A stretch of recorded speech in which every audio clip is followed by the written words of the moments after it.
Welcome to my channel. Subscribe to the channel and listen to my stories every day.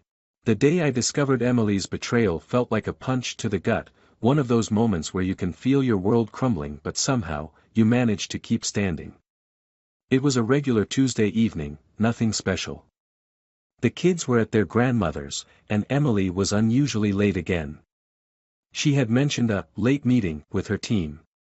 As she walked through the door, looking distracted, she gave me a quick kiss and went straight to the shower. I could have confronted her then, but instead, I stood still, watching her as she made her way up the stairs, the light from her phone illuminating the path. My mind buzzed with confusion. This wasn't the first time she'd come home late, and it definitely wasn't the first time her phone seemed like an extension of her body. The gut feeling I'd been ignoring for months started to creep up again, the one I shoved down every time she had an excuse or smiled her way out of my suspicions. She had left her phone on the kitchen counter. It buzzed once, twice. I couldn't help myself. I walked over, picked it up, and for the first time, my hand didn't hesitate. I flipped it over, my heart pounding harder than I expected. My fingers moved quickly, swiping across the lock screen, and there it was. A message. From Jake. Can't wait to see you again. You were incredible today. My entire body tensed. The air felt heavy, almost suffocating, as if the walls themselves were closing in. That was the moment. The exact moment when I knew. This wasn't just paranoia or insecurity on my part. Emily, my wife of 15 years, the mother of our 2 kids, was cheating on me. I didn't know how to react at first. My mind raced between anger, betrayal, and disbelief. Part of me wanted to rush upstairs, yank open the bathroom door, and demand answers. I imagined her face, flushed with shock, searching for excuses. But a different part of me, the one that always valued composure, kept me in place. I set the phone down, exactly where she'd left it, and walked away. My heart pounded with the urge to act, but I forced myself to breathe deeply. No, not now. I needed to think. If I confronted her now, in the heat of the moment, I would lose control. Emily was good with words, and I knew she'd twist them, turn everything around until somehow, I was the one apologizing. Not this time. Not with something this big. I needed to approach this strategically. That night, I stayed awake long after Emily had fallen asleep beside me.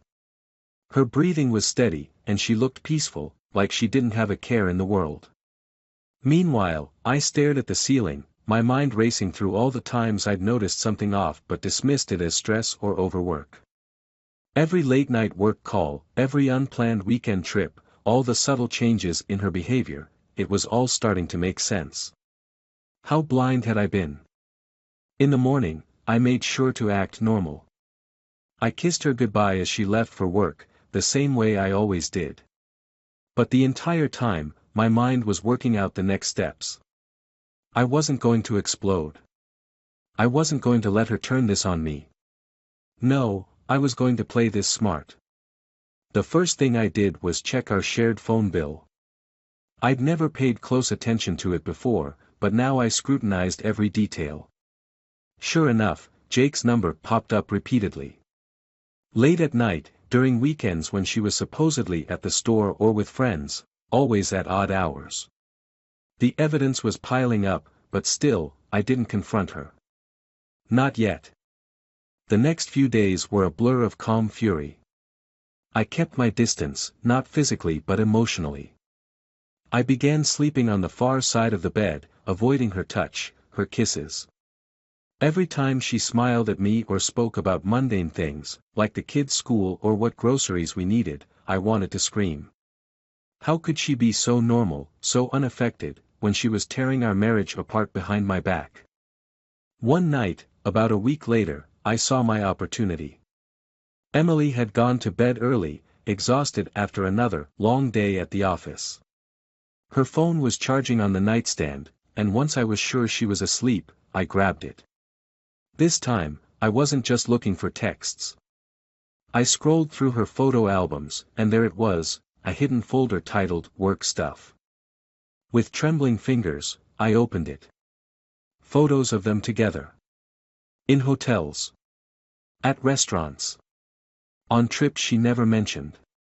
Some of them were casual, like selfies, while others were intimate. The rage that simmered inside me now burned hotter. My hands clenched so tightly around the phone that I nearly crushed it. But I didn't smash it. I didn't wake her up. No, I had a different plan now. By the time I got to work the next morning, I knew exactly what I was going to do. Emily's birthday was coming up, and she was excited. I had already heard her talking about how she couldn't wait for her big party, how all our friends and family would be there. Perfect. I was going to give her a gift she would never forget. For the next 2 weeks, I gathered every piece of evidence I could find. I went through her emails, her social media, her phone bills, everything. It was almost too easy, like she didn't even bother hiding it anymore. The more I uncovered, the calmer I felt. The initial storm of anger had passed, replaced by a cold, calculating clarity. On the morning of her birthday, I acted like everything was fine. I kissed her, wished her a happy birthday, and even made her breakfast.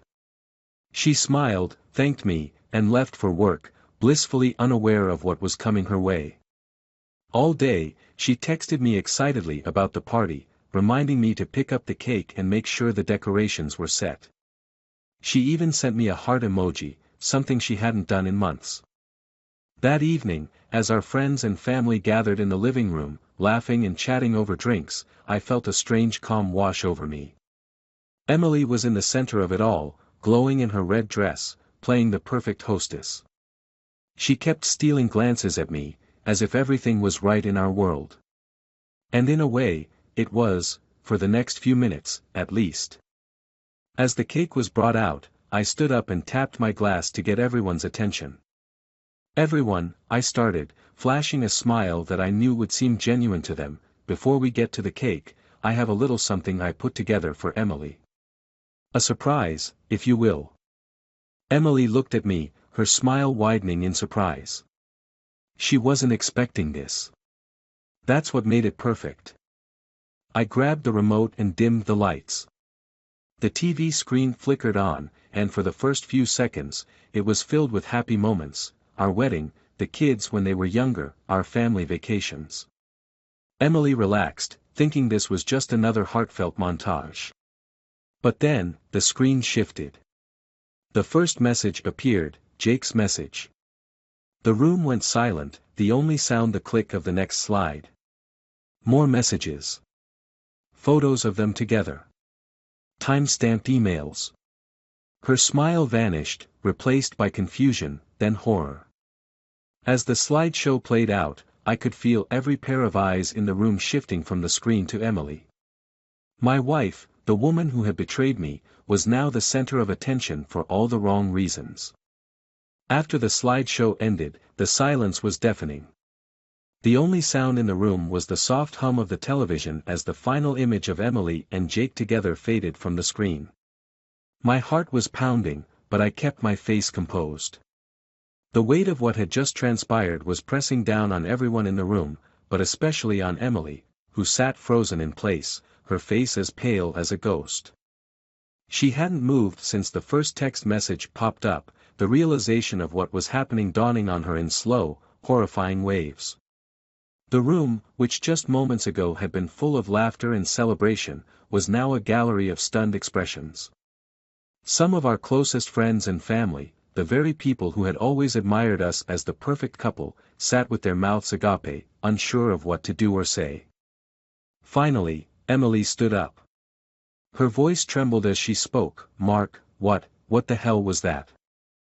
I turned to her, keeping my composure, though every inch of me wanted to scream. What do you think it was, Emily? Happy birthday. I thought you'd enjoy seeing a little slideshow of all the fun you've been having behind my back. Her eyes flickered with panic, scanning the room as if searching for someone to save her, to make this all go away. But there was no escape. She looked at her parents, who were sitting on the couch, their faces frozen in a mix of disbelief and embarrassment. Her mother's hands were clasped tightly together, and her father looked like he was ready to get up and leave. No one spoke. "Mark, please," Emily's voice was barely above a whisper now. "Can we talk about this in private?" I laughed bitterly. "Private? Why should we handle this in private, Emily? You didn't keep your affair private, did you?" "No, I think it's better we talk about it right here, in front of everyone. Let's clear the air, shall we?" Tears welled up in her eyes, and for a brief moment, I almost felt a pang of sympathy. Almost. But then the image of her with Jake flashed in my mind again, and any trace of pity was washed away by the tidal wave of anger I had been holding back for weeks. She took a step toward me, her hands outstretched as if she could somehow fix this by reaching for me. "Please, Mark, I'm so sorry. I never meant for this to happen. It was a mistake." I scoffed, shaking my head. "A mistake? That's what you call this? A months-long affair with some guy from work? That's not a mistake, Emily. That's a choice. Over and over again, you chose him. You chose to lie to me, to betray me, to destroy everything we built together." Her lip quivered, and the tears finally spilled over. I could see the shock in her face, the desperation as she realized that no apology would be enough to dig her out of this hole. The tension in the room was thick, the awkwardness almost unbearable. I could feel the weight of every gaze on us, but I didn't care. This wasn't just about revenge anymore. It was about reclaiming my dignity, about showing her that I wasn't the fool she thought I was.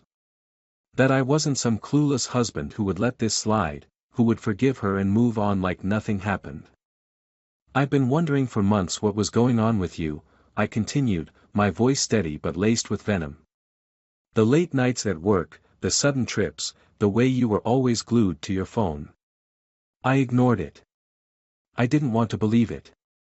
But then I saw that message. That one stupid message, and it all came crashing down. Emily wiped her tears, but they kept falling. Her voice broke as she tried to speak again. "Mark, it didn't mean anything. I was lonely. You. Don't you dare," I snapped, my voice louder now, cutting through the tension like a knife. "Don't you dare blame this on me. Don't you think for a second that you can twist this into being my fault. I was working to provide for us, for this family, and while I was doing that, you were off screwing Jake from HR." At that, she crumpled, her knees buckling as she sank onto the couch, burying her face in her hands. For a moment, the sight of her like that, so broken, almost stirred something in me. But then I remembered everything she had taken from me, our trust, our marriage, the life we'd built together, and my resolve hardened again. "Everyone," I said, turning to the room full of friends and family. "Now you know. Now you all see the truth. Emily has been cheating on me for months. Every time she said she was at work late or on a trip, this is what she was really doing. So, as of today, this marriage is over." Emily sobbed quietly on the couch, unable to respond. The room was still silent. No one moved. I could feel the discomfort radiating off of everyone, but I didn't care. I had spent too long in the dark, pretending everything was fine. It was time for the truth to come out. "I think it's time for everyone to leave," I said, my voice steady again. "This party's over." Slowly, people began to rise, unsure of how to react. Some mumbled awkward goodbyes, their eyes avoiding mine, while others shot sympathetic glances in my direction. But no one dared to stay. They knew this wasn't the kind of thing they could fix with comforting words or empty platitudes. Within minutes, the room cleared out, leaving just Emily and me. She still hadn't moved from the couch, her body curled up like a child trying to disappear. The sobbing had stopped, but she hadn't spoken a word since I announced the end of our marriage. I stood there, watching her for a moment, waiting to see if she would say something. Anything. But she didn't. So, I turned and walked toward the door. "I'll be staying at a hotel for the night," I said flatly. "We'll talk about the divorce tomorrow. Get some sleep.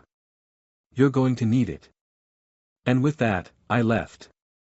As I stepped out into the cold night air, the reality of what had just happened began to sink in. I had just destroyed my marriage in front of everyone we knew. I had humiliated Emily, exposed her infidelity for all to see, and shattered the life we had built together. But despite the weight of it all, I didn't feel regret. I felt free. For the first time in months, I could breathe again. No more lies. No more secrets. Just the cold, hard truth, and the road ahead. The next morning, the clarity I felt after walking out the door the previous night was replaced by the weight of the consequences. My phone buzzed with missed calls and texts, Emily, her parents, even a few friends who hadn't known what to say the night before. I didn't bother opening any of them. Instead, I sat on the edge of the hotel bed, staring out at the window, trying to process what I'd done. The night played in my head like a film reel stuck on repeat, the stunned silence of the crowd, Emily's face as she crumbled before everyone.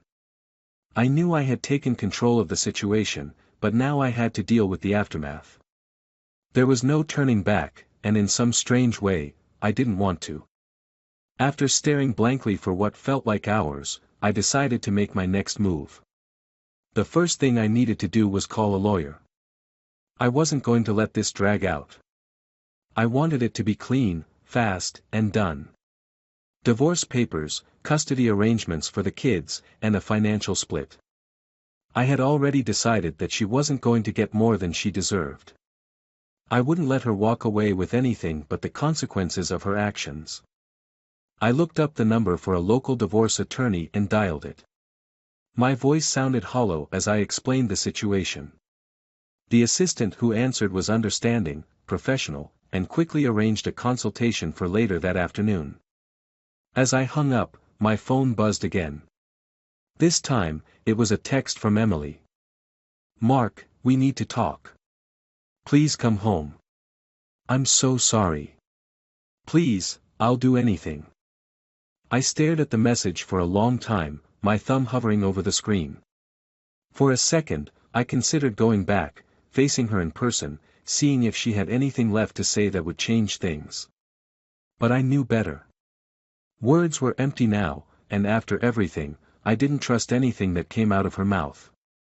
I let the phone fall back onto the bed and grabbed my coat. The lawyer's office was only a short drive from the hotel, and as I sat in the waiting room, I felt a wave of surreal detachment. I was about to begin the process of undoing 15 years of marriage, 15 years that now felt like they had been reduced to a lie. The lawyer, a sharp-looking woman named Karen, greeted me with a firm handshake and led me into her office. Her no-nonsense demeanor was exactly what I needed. She sat down and listened intently as I explained everything, how I found out about the affair, the evidence I had, and what I wanted out of the divorce. "I want full custody of the kids," I said, my voice resolute. "They don't deserve to be raised by someone who can lie so easily. I want her out of the house. And I'm not paying a cent more than I have to in any settlement."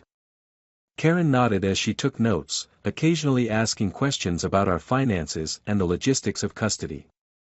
"We can work on that," she said finally.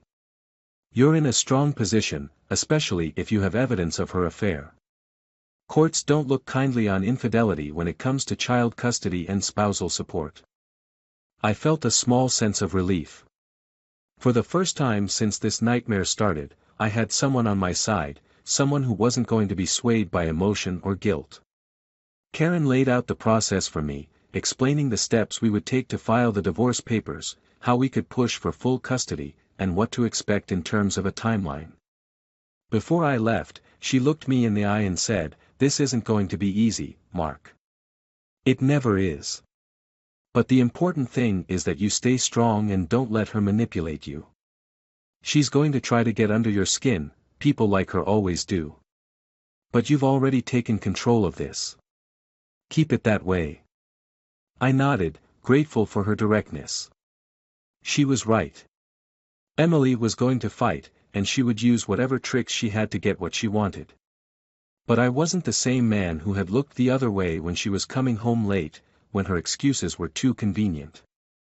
No, this was a new version of me, a version that wasn't going to back down. After leaving Karen's office, I drove back to the house, determined to retrieve a few personal things. I wasn't ready to talk to Emily, but I wanted to grab some clothes and my laptop, maybe a few of the kids' things. The house felt foreign now, like it belonged to someone else. I wondered if it ever really felt like mine. When I pulled into the driveway, Emily's car was there, and my heart sank. I had hoped she wouldn't be home, but I knew this conversation had to happen sooner or later. The moment I stepped inside, she appeared from the kitchen, her eyes swollen from crying, her hair disheveled like she hadn't slept. For a brief moment, I saw the woman I fell in love with all those years ago, the one who had smiled at me during our first date, who had held my hand in the hospital when our kids were born. But then reality snapped back, and I remembered what she had done. "Mark," she started, her voice trembling, "please. I'm so sorry. I never meant to hurt you. I don't know what I was thinking." I held up a hand, cutting her off. "Stop, Emily. Just stop. I've heard enough. We're done. I'm filing for divorce, and you're going to move out." Her face crumpled, and she took a step closer, desperation dripping from her every word. "No, Mark, please. We can fix this. I'll do anything. I'll end it with Jake, I'll go to counseling, whatever you want. Just don't leave. Don't take the kids away from me." I felt my hands clench into fists at my sides, but I forced myself to stay calm. "Emily, there's nothing left to fix. You made your choice. You chose him, not me, and not our family. You don't get to just hit reset and pretend like none of this happened." Tears streamed down her face as she collapsed onto the couch. "But it didn't mean anything. I swear it was just a stupid fling.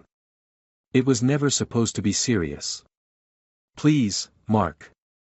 I love you. I love our family." Her words hung in the air, hollow and pathetic. I almost pitied her, but then the anger rushed back. "You love me?" I spat, my voice rising. "You love me, but you've been sneaking around behind my back, sleeping with another man for months. That's not love, Emily. That's selfishness." She sobbed uncontrollably now, her hands clutching at her hair. "Please, please. Don't leave me. Don't take the kids." I took a deep breath, fighting to keep my composure. "I'm not taking the kids from you, Emily. You did that yourself. You chose this. You don't get to cry and beg and undo what's been done. I'll be in touch with my lawyer, and we'll work out the details. But for now, I need you to leave." She looked up at me, her face twisted in despair. "Where am I supposed to go?" I stared at her, the woman I once thought I'd spend the rest of my life with, now reduced to a sobbing mess on the couch. "I don't know, Emily. Maybe you can stay with Jake. But wherever it is, it's not here. Not anymore." Without another word, I turned and walked upstairs, leaving her broken and alone. I packed a small suitcase with clothes, grabbed my laptop, and paused for a moment in the doorway of the kids' rooms. Their toys, their clothes, the little signs of their lives were scattered everywhere. I wanted to protect them from all of this, to shield them from the ugliness of what was happening. But I couldn't. This was the reality now. As I walked back down the stairs, Emily was still sitting in the same spot, sobbing quietly. I didn't say anything as I passed her and walked out the front door. The door clicked shut behind me, and with it, I felt the finality of everything that had just happened. There was no going back. As the weeks went by, the divorce process moved forward faster than I had anticipated. Emily and I communicated only through our lawyers now. Every interaction was cold, transactional, and strictly about dividing assets, discussing custody arrangements, and finalizing the paperwork. The house felt like a battleground, with each room holding memories of a life that had once seemed so perfect, now tarnished by betrayal. I had moved back in temporarily after Emily agreed to leave and stay with her parents. It was a strange feeling, living in the home that had once been ours, but now felt like mine alone. The kids were staying with me most nights, and I was doing my best to keep their lives as normal as possible. I tried to make them feel secure, even though I was barely holding it together myself.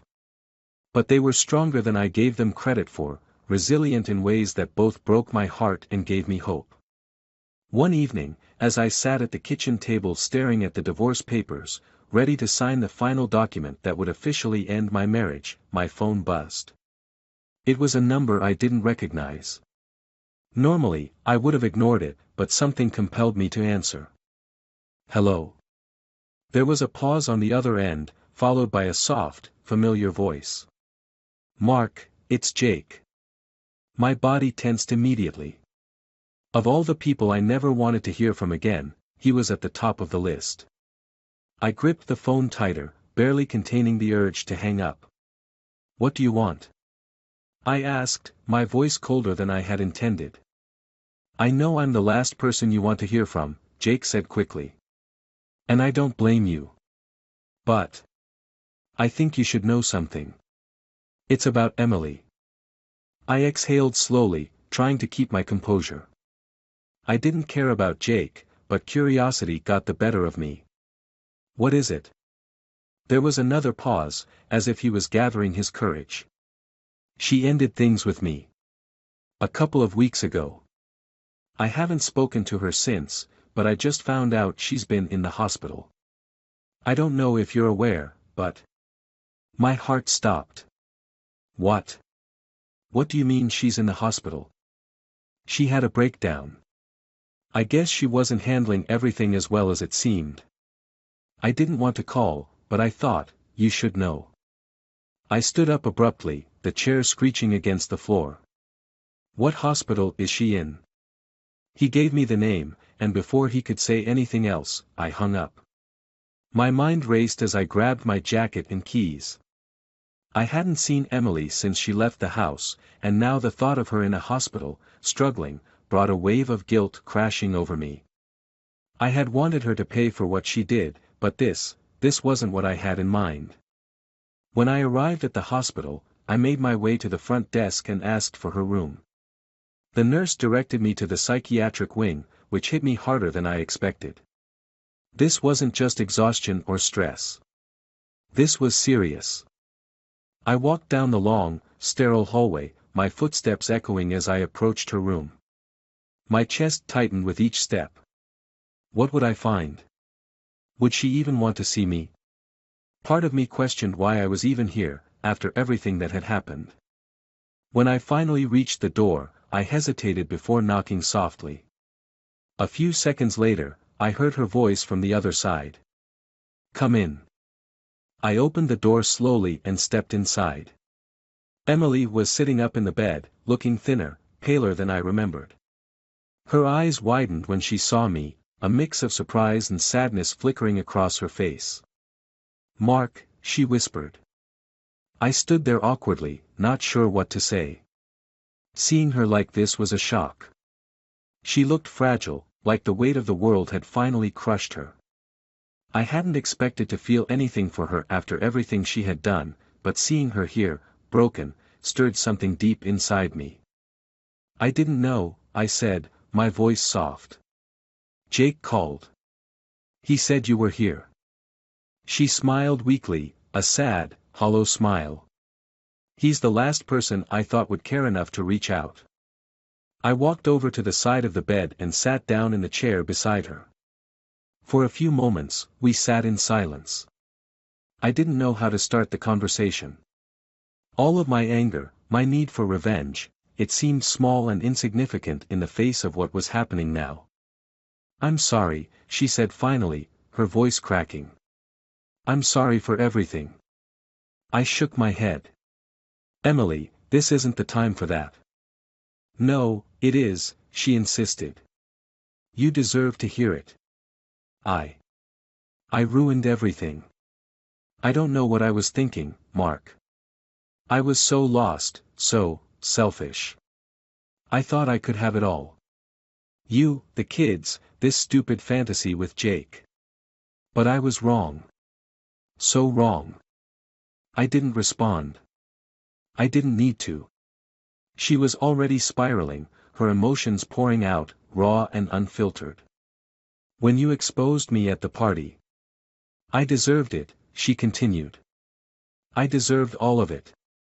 But I've been carrying this guilt. I couldn't handle it. I thought I could, but it just. She stopped, wiping away the tears that had begun to stream down her face. Her hands trembled as she spoke. I never wanted to hurt you. I never wanted to hurt the kids. But I did. I hurt everyone. And now I've lost everything. I stared at her, the woman I had once loved, the woman who had betrayed me in the worst way possible. I had thought that seeing her like this would give me some sense of justice, that I'd feel vindicated. But I didn't. Instead, I felt a deep sadness, like the final nail had been hammered into the coffin of what we once had. Emily, I said quietly, what happened? What made you do all of this? She looked down at her hands, her voice barely a whisper. I don't know. Maybe I thought I was missing something. Maybe I thought I wasn't enough for you anymore. I don't have a good answer, Mark. I wish I did. I sat there, absorbing her words. I wanted to hate her, to cling to the anger that had fueled me through this entire process, but sitting here in this cold, sterile hospital room, I realized that I couldn't. Not anymore. I don't know what happens next, I said finally. But we can't go back. We're not the same people we were before all of this. She nodded, her eyes brimming with tears. I know. We sat in silence for a long time after that. There were no more accusations, no more apologies. Just the quiet understanding that everything had changed, and we were both to blame in some way. As I stood up to leave, she reached out and grabbed my hand, her grip weak but desperate. Mark, please. Don't take the kids away from me. I looked down at her, and for the first time in a long while, I saw the woman I had married, the woman who had once made me so happy, the mother of my children. I wasn't sure I could ever forgive her, but I knew that the kids still needed their mother, no matter how flawed she was. I'll talk to the lawyer, I said, my voice soft. We'll figure something out. Her eyes filled with relief, and she nodded, unable to speak. As I walked out of the hospital, the cold night air hit me, and for the first time in months, I felt a strange sense of peace. The war between us was over. There were no winners, no losers. Just two broken people trying to figure out how to pick up the pieces. But as I reached my car, my phone buzzed again. I glanced down at the screen, expecting another message from the lawyer or a concerned friend. But it wasn't.